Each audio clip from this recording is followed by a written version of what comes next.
Bugün biz haraya yatırıb, Furqan bugün bizi Fransız restoranına yatırıb. Fransız restoranında bilirsiniz ki Azərbaycanda dəniz məhsulları biraz bizim dənizimizin okeana çıxa bilmədiyi üçün Azərbaycanda dəniz yeməkləri biraz necə deyərlər, bundan fərqli olaraq okean yeməkləri üçün bizi gətirdilər Fransız restoranına. Fransız restoranına gətirdi ki biz akşamki məktindən sonra qərara gəldik ki, günləri axşam sağı Fransız restoranında Furqanla gözəl bir şam edək. Çünki bildiyiniz kimi Furqan Qarabağın ən yeniyetmə oyuncusuydu ki, Beşiktaşa transfer oldu. Bu Azərbaycanda çox az olan bir oyunculardan biri olur. Bugün bilirsiniz ki, Furqan U16'da oynayır və bu illəri Türkiye çempionu oldular. Biz inanırıq ki, Furqan həm Azərbaycana, həm Türkiyənin üst bayrağını yüksəltmək üçün biz inanırıq ki, Azərbaycanı da, Türkiyəni də Avropa, dünya və böyük futbol oyunlarında, meydanlarında doğruldacaq və biz inanırıq ki, Furqan gördüğünüz kimi əsl Türk oğlu Türkdür və bu Türklüyü bir daha Azərbaycanın üç rəngli bayrağın Türk bayrağı ilə bərabər tutaraq dalgalandıracaq, dinimizi səsləndirəcək. Çünki onun doğulduğu torpaq bilirsiniz Masallı rayonundandır. Masallı rayonunda göz açmasa da onun babası, kökü, gələn yeri Masallıdan gəlir. Masallı da bilirsiniz ki ən necə deyərlər, Talış dağlarının necə deyərlər, ətəyində o sudan içənlər hər biri Cəngavər, Qoçaq və igid olur.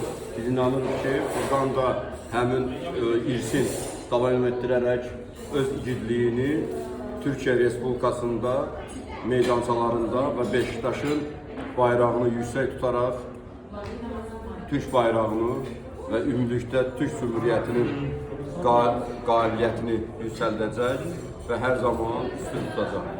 Furqan, sənə uğurlar arzu edirik.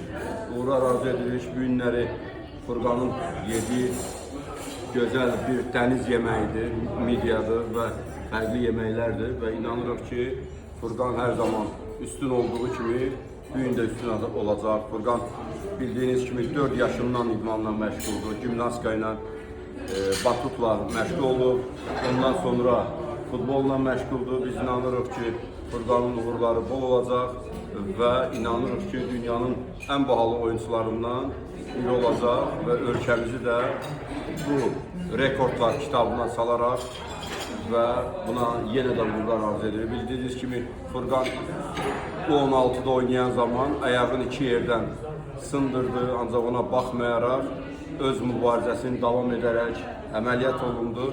Yenidən öz komandasına yer aldı. Yer alan kimi də Türkiye çempionatında iştirak edib və Türkiye çempionu adını layiq gördülər. Furqan, sənə uğurlar arzu edirik. Biz inanırıq ki, sən çox qəhrəman, qoçaq oğlansan. Qoçaq oğlansan ki, 8 yaşından, 10 yaşından Türkiye Respublikasında qardaş ölkədə tək olaraq özvəsinə dəyilirsən və tək olaraq bu yollara addımlayırsan. Biz inanırıq ki, sən Azərbaycan torpaqları, Türk torpaqlarını bərabər görərək, vətəni eyni vətən hesab edərək bu yükləri, bu uğuru, bu qələbəni öz bu çiyinlərində daşıyacaqsan və vətənin sevgisini və vətənin istəyini bir daha qazanacaqsan Furqan. Uğurlar. Sənə bu yemək çox bağır başı oturdu. Ona görə səni çox yüklədi və inanırıq ki, bu yükü sən daşıyan oğlansan. Bu yük hər zaman daşıyan oğlanlara yüklənilir. Ona görə də sən artıq 8 yaşından bu yükü götürərək Türkiye Respublikasında bu addımları atmağa başlayırsan. Uğurlar Furqan. İndi baxaq görək Furqana nə